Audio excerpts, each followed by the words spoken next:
The New Orleans Pelicans have branded themselves with an offensive identity. In a league endlessly gravitating outwardly, to the three-point line and beyond, the Pelicans have stepped in closer. Instead of shooting over the top, they're attacking from within, bullying opponents underneath the basket. The Pelicans lead the NBA in points in the paint, scoring 58.3 per game. And it's not by a small margin. No. Two ranked Lakers average 2.7 fewer interior points than the Pelicans.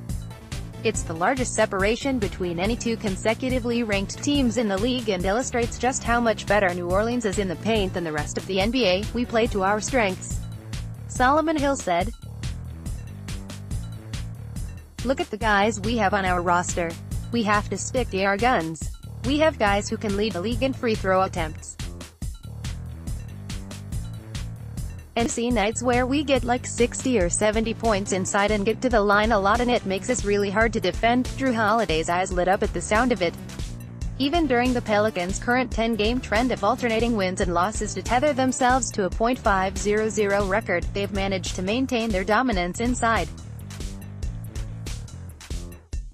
Wednesday's 118-114 win over the then first-place Oklahoma City Thunder served as a prime example.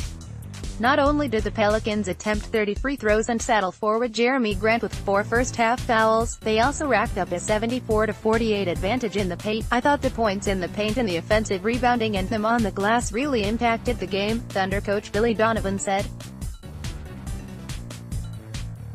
"And they've made a habit of it, even against some of the NBA's best."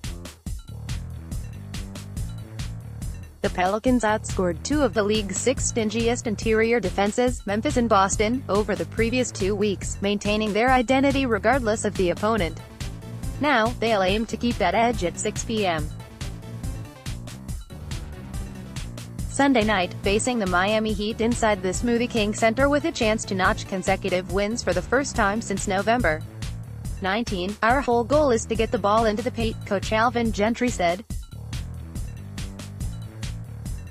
"Once we get it there, we know they'll collapse on us, and then we can thinking about pitching out for open shots, but if we can get it there and finish, then those are obviously higher percentage shots." It's also partially responsible for New Orleans attempting the 6th fewest three-pointers per game this season, launching just 28.4, and converting at the 20th best rate, 34.8%. In fact, the Pelicans beat the Thunder despite making just 4 of 18 three-point attempts, proving, when necessary, they can rely entirely on their inside strengths to win. And it all stands to reason. The Pelicans are a matchup problem for nearly any other NBA roster. Not only is Davis one of the NBA's most dominant interior presences, he's been joined this season by Julius Randle, who routinely takes advantage of isolation situations to score in the post. The New Orleans Pelicans finally have a chance to catch their breath. And the backcourt often joins in as well. By inserting Tim Frazier into the starting lineup and moving Jrue Holiday off of the ball, the Pelicans regained the strength of their best cutter. And as opposing defenses try to deny Davis and Randle the ball down low, Holiday is rarely covered on his moves toward the basket, allowing ample opportunities for him to score from close range. In total, it makes the Pelicans the league's best team in the paint. And that's an identity they plan to build off of. I'm getting in the paint," Holiday said. "A is already in the paint and so is Jrue. So, to be able to stop that is pretty tough.